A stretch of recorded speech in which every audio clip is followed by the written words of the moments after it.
नमस्कार, सुशील शर्माको कार्यक्रम नेपाल किन बन्न सकेन बाट हरेक साता नेपालभर बज्ने यो कार्यक्रम नयाँ वर्ष 2072 को शुरूआतसँगै रेडियो मार्फत नेपालको विकास बहसमा नयाँ प्रयोगको एउटा प्रयास हो। नेपालसँगै विकासको बाटोमा पाइला चालेका धेरै देश लमक लम्किएर धेरै टाढा पुगिसक्दा नेपाल अझै पनि बामे सर्दैछ किन? के नेपाल बन्दैन? बन्छ भने कहिले बन्छ, कसरी बन्छ? यी र यस्तै प्रश्नहरूको जवाफ खोज्ने प्रयास हो कार्यक्रम नेपाल किन बन्न सकेन।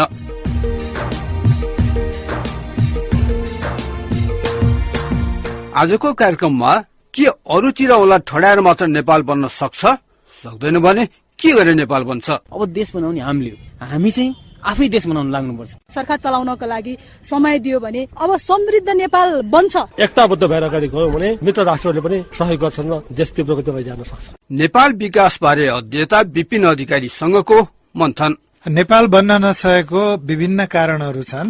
बनाउन यदि चाहेको भए बन्ने थियो। बनि नसकेको भनिएको नेपालमा केही कुरा बन्दै पनि छ। विदेशबाट आयात गरिएका मलहरू चाहिँ एकदमै महँगो छ। 50, 60, 70 रुपियाँमा नेपालमा बिक्री भइरहेछ। हामीले प्रति किलो किसानले पाउने रेट भनेर 20 रुपियाँ राखेका छौँ। कृषि प्रधान देशमा रासायनिक मलको विकल्प बन्दै गरेको प्राङ्गारिक मल बनाउने कारखाना बारे एउटा रिपोर्ट।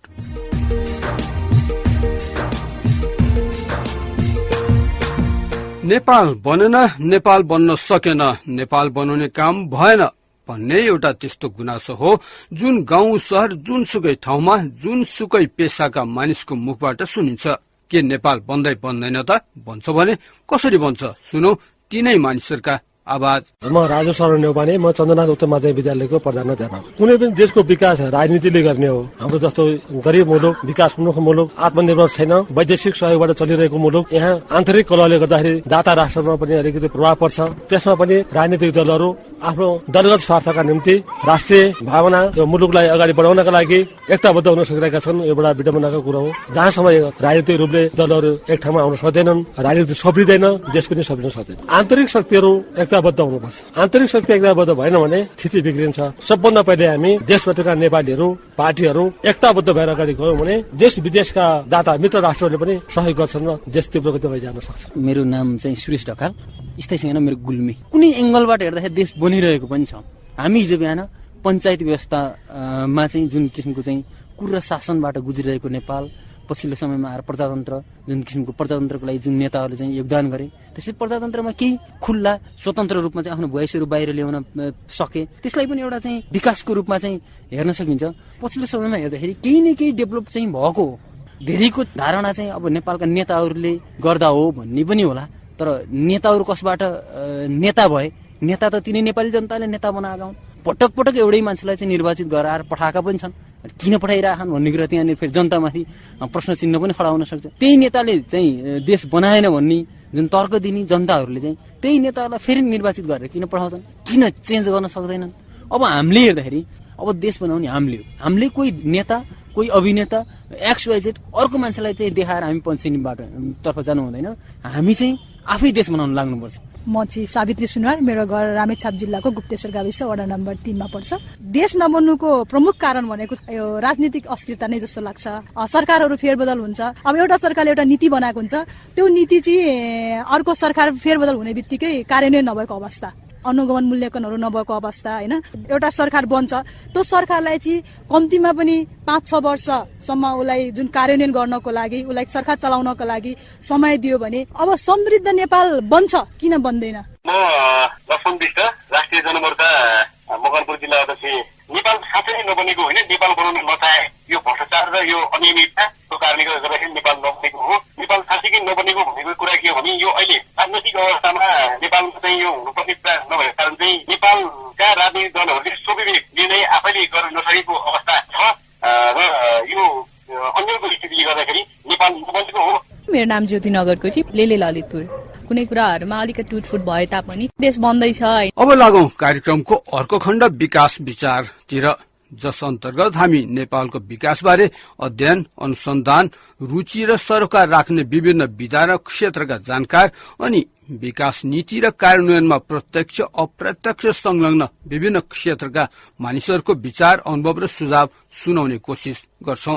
यसमा हामी लामो समयदेखि धेरै सुनिँदै र पढिँदै आएका पुराना कुरा भन्दा केही समय यता सुनिएका र पढिएका नयाँ आवाज र विचारलाई प्राथमिकता दिने कोसिस गर्छौं। हरेक साता बज्ने नेपाल किन बन्न सकेन कार्यक्रमको विकास विचार अन्तर्गत प्रत्येक दोस्रो साता सुन्न सक्नुहुनेछ विपिन अधिकारीलाई। कानूनको प्राज्ञिक दुनियाँमा आफ्नो विशिष्ट स्थान बनाउनु भएका संविधानविद विपिन अधिकारी नेपालको विकास विषयको पनि गम्भीर अध्येता हुनुहुन्छ। भारतको दिल्ली विश्वविद्यालयबाट संवैधानिक विधि शास्त्रमा पीएचडी गर्नुभएका अधिकारीको संविधान, संवैधानिक कानून र संवैधानिक अभ्यासका बारे त धेरै अगाडिदेखि दर्जनौं किताब र लेख प्रकाशित भएकै छन्। केही समय यता नेपालको संस्कृति, आर्थिक, सामाजिक र राजनैतिक विषयमा पनि अधिकारीको कलम चलेको छ। उहाँले सन् 1950 भन्दा अघि नेपालबारे लेखिएका झण्डै 50 वटा किताबको समीक्षा समेत गरिसक्नु भएको छ। नेपाल किन बन्न सकेन भन्ने विषयमा विपिन अधिकारीसँग कुरा गर्नुभएको थियो सुशील शर्माले।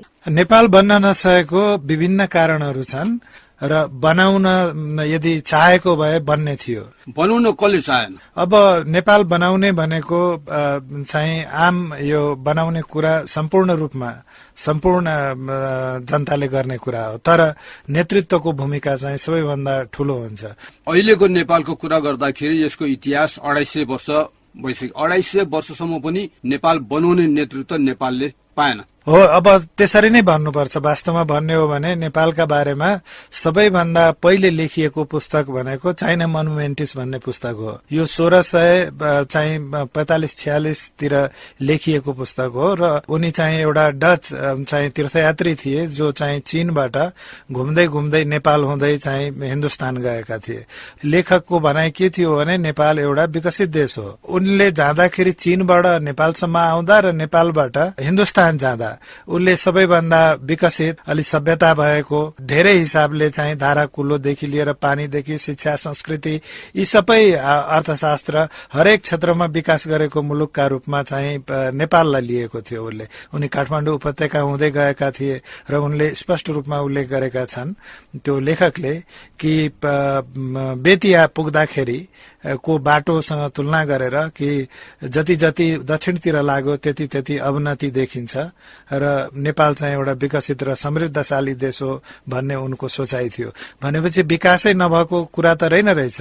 कुरा के रहेछ भने हामी विकासको जुन एउटा अवधारणा थियो, हाम्रो जुन परिस्थिति थियो, जुन स्थिर बिन्दुमा हामी थियौं, त्यसबाट हामी ऋणात्मक हुँदै गयौं। त्यो ऋणात्मक हुनुको कारण के हो भने मान्छेको व्यक्तित्वको जुन सम्भावनाहरू हुन्छन्, ऊ बसेको समाजका जुन सम्भावनाहरू हुन्छन्, त्यो निरन्तर अगाडि बढ्दै जाने प्रक्रिया हो। अब यो प्रक्रिया अवरुद्ध भयो। अवरुद्ध भएको हुनाले हामी चाहिँ जुन एउटा कर्चरले लेखेको विकसित नेपाल भन्दा धेरै चाहिँ ऋणात्मक हुँदै गयौं। त्यो विकासको प्रक्रिया चाहिँ अवरुद्ध भयो। नेपाल त्यो बेला विकसित थियो तर ओह्रालो लाग्यो। उकालो लाग्नु सट्टा नेतृत्वले गर्दा भएन। नेतृत्व किन भएन? नेपालको विकास चाहने नेतृत्व किन भएन? अब नेतृत्व किन भएन भन्ने कुरो एउटा त नेतृत्व चाहिँ निर्माण हुने कुरा हो हैन, फ्याक्ट्रीबाट आउने कुरो त होइन। त्यो क्रमशः बिस्तारो बन्दै जाने कुरा हो। त्यो क्षमता नभएको कारणले गर्दाखेरि अनि विकासको प्रक्रियाले गति दिन नसकेको। नेतृत्व निर्माण हुने प्रक्रिया भन्नुभयो। नेतृत्व 250 वर्षसम्म नबनेको नेतृत्व कहिले बन्ने हो? कयौं देशले 25-30 वर्षमा नेतृत्व बनाएका छन् र मुलुक बनाएका छन्। हाम्रो मुलुक 250 वर्ष अहिलेको आधुनिक नेपालको कुरा गर्दाखेरि अहिले एकीकृत नेपाल जुन बनिन्छ 250 वर्षसम्म पनि नेतृत्व बन्न सक्दैन भन्देखि होइन। 250 वर्षदेखि नेतृत्व नबनेको होइन। जस्तो नेपाललाई जसले निर्माण गरे ले नेपाललाई एउटा निर्माण मात्र गरेनन् कि निर्माण गरेको मुलुक कसरी चलाउने र यसको भविष्य उन्मुख भएर हेर्दा भविष्यका लागि कस्ता किसिमका चाहिँ आधारहरू चाहिन्छन्, राजनीतिको, सुरक्षाको, देश निर्माणको, विकास प्रयासको त्यो सबै स्पष्ट गरेकै देखिन्छ, नेतृत्व नभएको होइन। तर जसले नेपाल निर्माण गर्यो उसले नेपाल बनाउन पाएन, उनी चाँडै बिते। तर त्यसपछि आएका नेतृत्वहरू के भयो भने बनेको नेपाललाई थाम्न सक्ने एउटा महत्वाकांक्षा देखाउन सक्ने भए, तर त्यसलाई कसरी व्यवस्थापन गर्ने भन्नेपट्टि उनीहरूको क्षमता प्रमाणित भएन। त्यसपछि हामीले देख्दछौं क्रमशः अर्को नेतृत्वकै कुरा गर्ने हो भने जंगबहादुर पनि असाध्यै शक्तिशाली र नेतृत्वदायक थिए, तर उनी प्रजातान्त्रिक आधार थिएन, उनी जनमतमा आधारित शासन व्यवस्थाबाट उक्लिएका नेता थिएनन्। यो त इतिहासको कुरा भयो। मुख्य कुरो चाहिँ एन्ड रिजल्ट सारांश चाहिँ के हो भनेदेखि जसले जे गरे पनि नेतृत्व नेपालले भने जस्तो पाएर अहिलेसम्म नेपाल किन बन्न सकेन भनेर हामीले प्रश्न गरिराख्नु परेको छ। व्यवस्था बदल्यौं, मानिसहरू बदलिए तैपनि हाम्रो मुलुकको अनुहार चाहिँ जति बदलिनु पर्ने बदलिएन किन? जंगबहादुरको कुरा गरे र जंगबहादुरले पनि एक किसिमको गतिशीलता दिए। त्यसपछि अरूहरू पनि आए, बिस्तारै हामी देख्छौं चन्द्रशमशेरलाई पनि धेरै प्रतिभाशाली मानिन्थ्यो, राजा महेन्द्र, अझ सबैभन्दा नेपालको एउटा रिनासा अर्थात पुनर्जागरणको प्रतीक भनेको बीपी कोइराला हुनुहुन्थ्यो। तर यी सबै नेतृत्वहरू समग्रमा नेपालमा स्थापित हुन सकेन। यो मानवीय प्रतिभाहरूलाई चाहिँ प्रस्फुटन गराउनका लागि अन्य किसिमका चाहिँ संयन्त्र, सरोकार र चाहिँ प्रक्रियाहरू चाहिन्छन्। हो, त्यहाँनिर चाहिँ नेपाल जहिले पनि चुक्दै आएको छ र क्षमता भएका मान्छेहरू पनि उनीहरूले त्यो गर्न सकेनन् विभिन्न कारणले। यसको सामाजिक कारणहरू पनि छन्, सांस्कृतिक कारणहरू पनि छन् कि अरू कारणहरू पनि छन्, राजनीतिक कारण बाहेक? नेतृत्वले भविष्यमुखी भएर र सबैभन्दा एउटा चाहिँ उसको संगठनात्मक जुन क्षमता छ त्यसलाई बुझेर उसले परिवर्तन र रूपान्तरणको एजेन्डाहरू ल्याउँछ, कार्यक्रमहरू ल्याउँछ। त्यो कार्यक्रमका लागि चाहिने राजनैतिक आधारहरू तयार गर्दछ, आर्थिक आधारहरू तयार गर्दछ, सामाजिक आधारहरू तयार गर्दछ। अब जनताको जुन एउटा उद्देश्य हुन्छ, आवश्यकता हुन्छ, त्यसलाई पूर्ति गर्नका लागि विज्ञान र प्रविधिलाई चाहिँ अपनाउनलाई उसले चाहिँ जोड दिन्छ। त्यस्तै अब कुनै अवधारणाहरू समाजमा विकसित भएको छ, त्यसको प्रारूप देखिएको छ, खोज गरिएको छ या आविष्कार गरिएको छ भने त्यसलाई प्रयोगमा लैजाने, त्यसलाई विस्तार गर्ने र निरन्तर सुधार गर्ने। अब यी सबै कुराहरू यदि नेतृत्वमा भयो भने अनि नेतृत्व आफै पनि स्थिर हुन्छ, अनि अन्य जुन चाहिँ अस्थिरताका चाहिँ प्रतीकहरू हुन्छन् उनीहरूलाई पनि नियन्त्रणमा लिन सक्दछ। तर नेतृत्व बाहेक के जनताको चाहिँ कुनै भूमिका छैन यो स्थिति आउनुमा? होइन, एकदमै छ। नेतृत्वलाई दोष त्यो त होइन, नेतृत्वले त नेतृत्व दिने हो, तर नेतृत्व दिने भनेको जनतालाई नै हो। जनताको एउटा क्षमता के हो, होइन, उसको सामर्थ्य के छ, उसले कस्तो किसिमको चाहिँ एउटा परिवर्तन चाहेको छ र उसलाई एउटा जुन परिवर्तन चाहिँ जरुरी देखेको छ त्यो परिवर्तनलाई प्राप्त गर्नका लागि कस्तो किसिमको आधारहरू सिर्जना गर्नुपर्छ, सिर्जना गरिएका आधारहरूलाई कसरी प्रयोग गर्नुपर्छ भन्ने कुरो चाहिँ फेरि जनताको स्तरबाट हुने भन्दा पनि नेतृत्वको स्तरबाट हुन्छ। तर जनताकै कुरा गर्दाखेरि कतै आफ्नो हित कहाँ छ भनेर बुझ्न नसक्ने हाम्रो नेपाली जनताको यही कमजोरी या असक्षमताले नै त नेपाल अगाडि बढ्न सकिया हो कि होइन? फेरि त्यस्तो पनि लाग्दैन। अब नेपाल र बेलायतको एउटा जुन लडाईँ भएको थियो 1815 1814 15 16 को कुरो, एउटा युद्धका अवस्थामा एउटा कूटनीतिज्ञले चाहिँ आफ्नो शासकहरूका लागि लेखिएको कुरो हो। तर लडाईँले के देखायो भने नेपाल आफूलाई डिफेन्ड गर्न, आफ्नो प्रतिरक्षा गर्न मात्र चाहिँ शक्तिशाली छैन कि आफ्नो एउटा जुन राष्ट्रिय स्वार्थहरू छन् त्यसलाई संरक्षण गर्नका लागि यसले लडाईँ पनि गर्न सक्दछ। आफ्नो सीमा रक्षाको कुरा मात्र होइन कि सीमाभित्र भएको जुन एउटा आर्थिक, सामाजिक र राजनैतिक स्वार्थहरू छन् त्यसलाई आफ्नो स्वतन्त्र रूपमा अभिव्यक्ति गर्ने, त्यसलाई कायम राख्नका लागि गर्नुपर्ने यावत कुराहरू गर्नलाई सक्षम छ भन्ने कुराको उदाहरण नै हो त्यस बेलाको नेपाल अंग्रेज युद्ध। त ब्रायन हडसनले कूटनीतिक भाषामा भने, तर कति कुरा हो भने त्यस बेलाको अवस्थामा चीन जस्तो शक्तिशाली मुलुक एकातिर, अर्कोतिर भारत जस्तो शक्तिशाली मुलुक अर्कोतिर, जहाँ मुगलहरू चाहिँ एकातिर चाहिँ उनीहरूको जुन पकड चाहिँ गइसकेको थियो हिन्दुस्तानबाट र अंग्रेजहरू स्थापित हुँदै थिए, हो त्यो अवस्थामा नेपालका लागि कसरी चाहिँ आफ्नो स्वतन्त्रता र सार्वभौमता कायम राख्ने भन्ने चुनौती सबैभन्दा ठूलो थियो। त्यो चुनौतीलाई त नेपालले सामना गरेको हो नि। हेर्नुहोस्, यो क्षेत्रमा हजारौं देशहरू थिए हैन, 520 वटा देश त भारत एकीकरण हुँदाखेरि तपाई एकीकरण अभियानमा आएका हुन्। त्यो भन्दा पनि कति थिए? यी सबैको तुलनामा त नेपालसँग भिजन पनि रहेछ, महत्वाकांक्षा पनि रहेछ र आफ्नो देशलाई जोगाउने चाहिँ संयन्त्रहरू पनि रहेछन्। अब के देखिएन भने ती सबै कुराहरूमा जुन निरन्तरता चाहिन्थ्यो त्यो निरन्तरता देखिएन। देश जोगाउने भिजन त रहेछ, देश बनाउने भिजन चाहिँ रहेनछ। किनभने प्रतिरक्षाको कुरामा नेपालले अत्यधिक आफ्नो एनर्जी खर्च गर्नु परेको छ। आन्तरिक रूपमा देशलाई विकास गर्नका लागि पनि भरपूर चाहिँ प्रयत्नहरू भएका हुन्। इतिहासको कुरा गर्ने हो भने त राजा भूपतिन्द्र मल्लको पालादेखि तपाई नेपालमा जसरी कानूनहरू बनाउने, एउटा सार्वजनिक नीतिहरूलाई संहिताबद्ध गर्ने, त्यसलाई प्रयोगमा ल्याउने र यो जुन प्रक्रिया शुरू भयो त्यो त धेरै पहिलेदेखि भएको प्रक्रियाहरू हो। त्यो त भएकै छ, तर के छ भने जहिले जहिले देशले आफ्नो सीमाको सुरक्षा र चाहिँ आन्तरिक सार्वभौम सत्तालाई कायम राख्नका लागि प्रयास गर्नु पर्यो, दुश्मनहरूको विरुद्धमा स्ट्राटेजी धेरै गर्नु पर्यो अनि निश्चित रूपमा उसको चाहिँ सामर्थ्यको प्रयोग सुरक्षामा बढी गयो र आन्तरिक जुन विकास छ त्यसका लागि पर्याप्त एउटा प्रयास गर्न नपाएको परिस्थिति छ।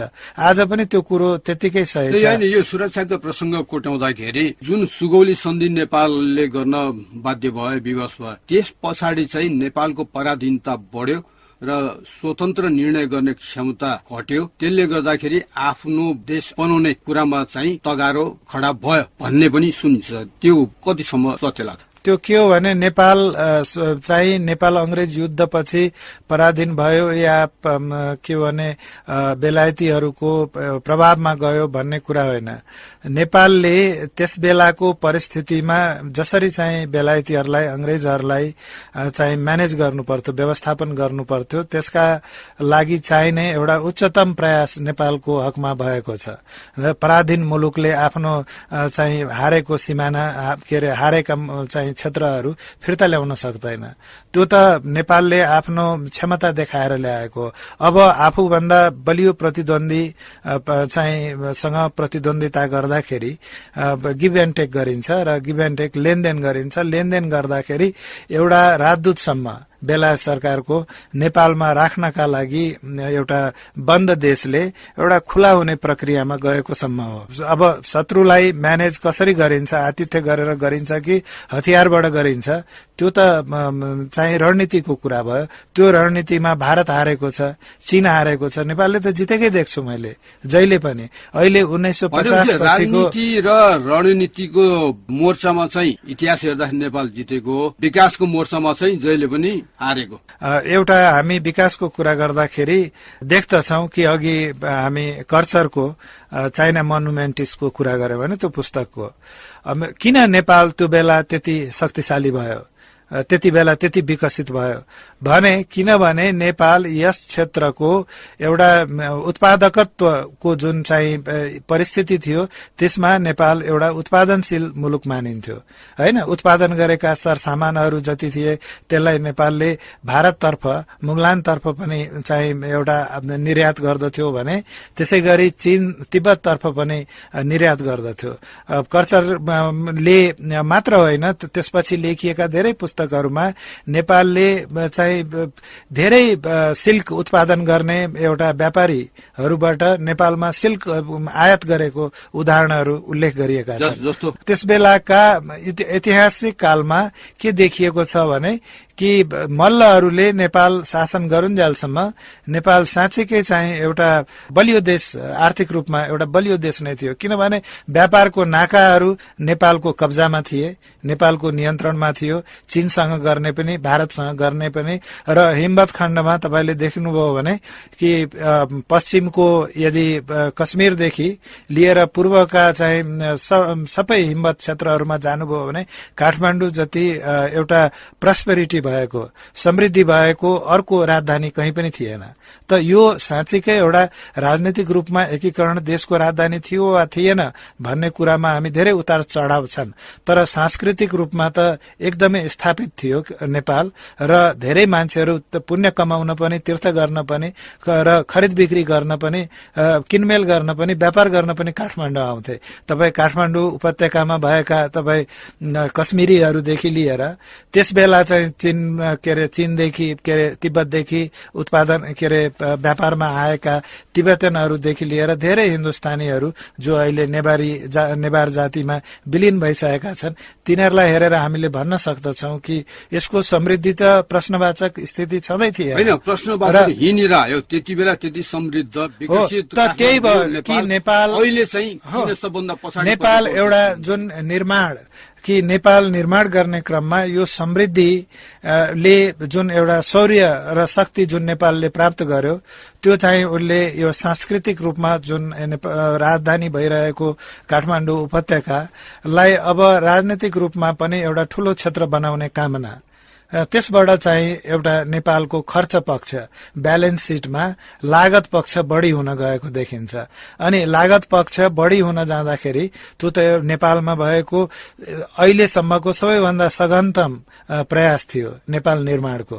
त त्यसको खर्चलाई व्यवस्थापन गर्न नसकेका परिस्थितिहरूको बारेमा र एउटा जुन निर्माण गरिएको देश छ, त्यो निर्माण गरिएको देशलाई साँच्चीकै एउटा कन्सोलिडेट गर्नलाई, एकबद्ध गर्नका लागि, यसका लागि एउटा प्रशासन कायम गर्ने, एउटा सैन्य प्रशासन, निजामती प्रशासन, अनि जुन उत्पादकत्व भएका चाहिँ फोर्सहरू थिए, उत्पादनशील क्षेत्रहरू थिए, त्यसलाई गतिशीलता प्रदान गर्नलाई चाहिँ नसकिएको देखिन्छ। यसका बारेमा मेरो कुरा होइन, यो फादर लुडविग स्टिलरले चाहिँ लेख्नु भएको छ एउटा पुस्तक द साइलेन्ट क्राई भन्ने। उहाँले चाहिँ कि किन एउटा समृद्धशाली नेपाल चाहिँ यत्रो ठूलो चाहिँ शक्तिको प्रयोग गरेर नेपाललाई त्यत्रो एउटा साइज, आकार दिन सक्ने नेतृत्व को भिजनलाई किन चाहिँ साकार गर्न सकिएन। यी कुराहरू हामीले जुन रूपमा घोषणा गरिए त्यो रूपमा चाहिँ कार्यान्वयन हुन सकेनन्। कार्यान्वयन नहुन सकेपछि बलियो देश, सम्पत्तिको व्यवस्थापन, राजनीतिको व्यवस्थापन हुन नसक्दा अनि आन्तरिक चलखेलहरू हुन लागे, शक्तिका लागि द्वन्द्व हुन लाग्यो, अनि अर्कोतिर बाह्य चुनौती अनि आन्तरिक रूपमा अस्थिरता, त्यसले गर्दाखेरि हामी संगठनहरूको निर्माण राम्रोसँग हुन सकेन।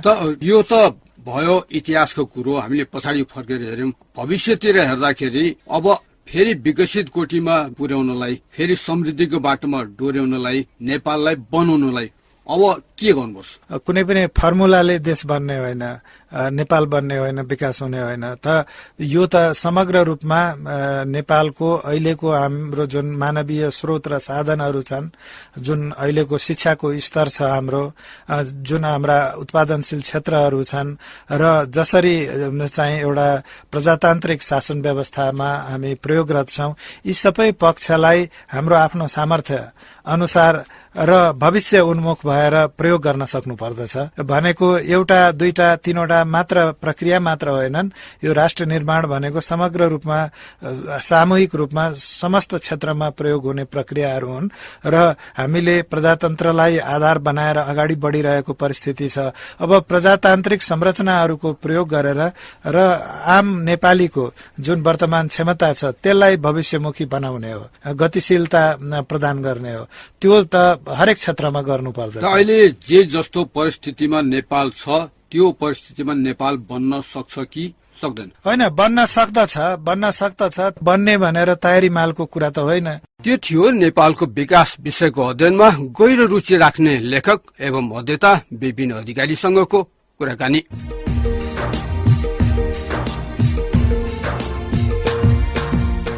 नेपाल बन्न सकेन भन्ने गुनासो जताततै सुनिँदै गर्दा बेला बखत नेपाल बन्दै गरेको पनि नसुनिने होइन।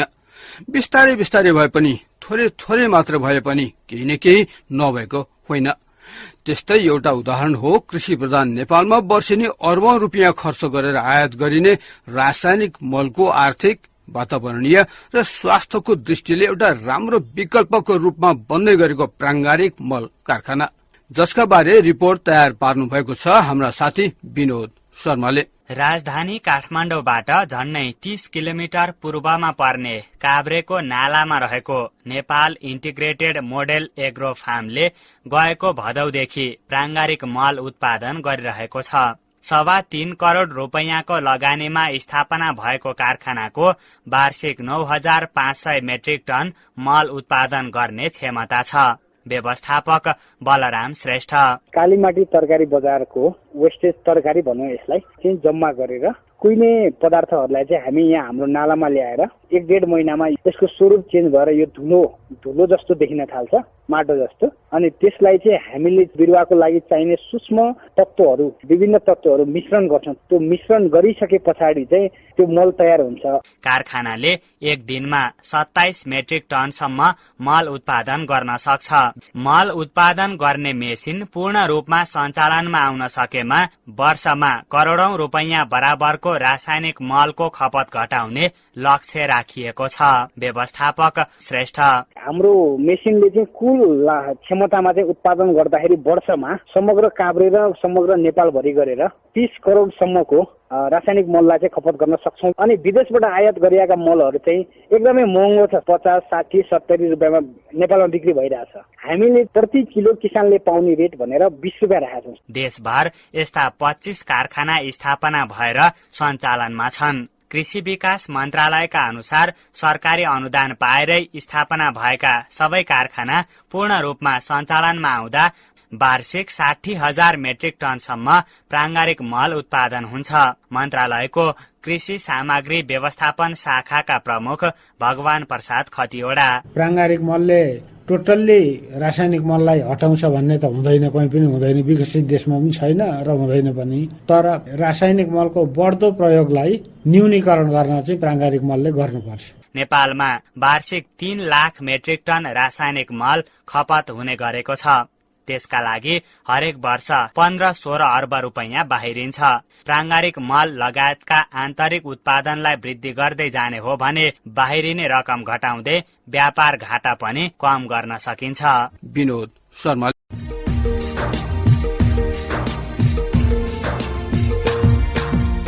आउटलाइन मिडियाको प्रस्तुति नेपाल किन बन्न सकेन कस्तो लाग्यो कृपया लेखी पठाउनुहोला। हाम्रो ठेगाना हो आउटलाइन मिडिया, थापाथली, काठमाडौँ।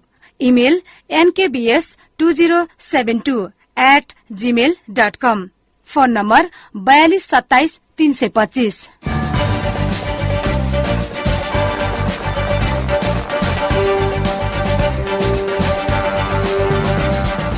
नेपाल किन बन्न सकेन?